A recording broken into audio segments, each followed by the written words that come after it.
Today, we are taking a look at how to configure a SCADADroid with your computer on Windows. This is done by connecting the SCADADroid to your computer via Ethernet and then inputting the correct IP address into settings. When you receive your SCADADroid from Rionix, the first thing you need to do is connect it to your computer. The default IP address is 192.168.1.15.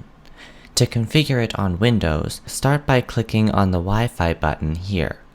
A window will appear showing your internet connection options. When you plug your SCADADroid into your computer, an unidentified network option will show up at the top. To configure that option, open up the Settings application, click on Network and Internet, and click on Ethernet.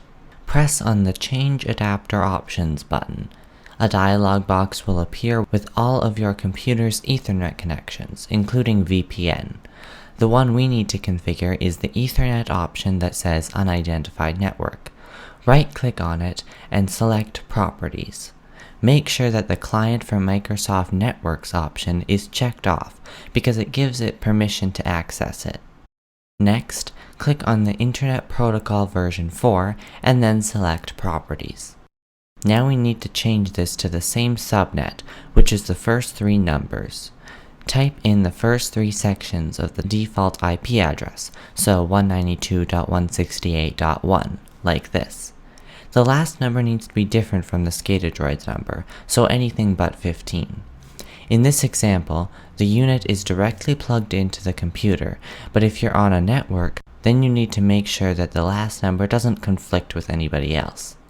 So that's how to set up an IP address on Windows so that your SCADADroid can communicate through Ethernet from your computer.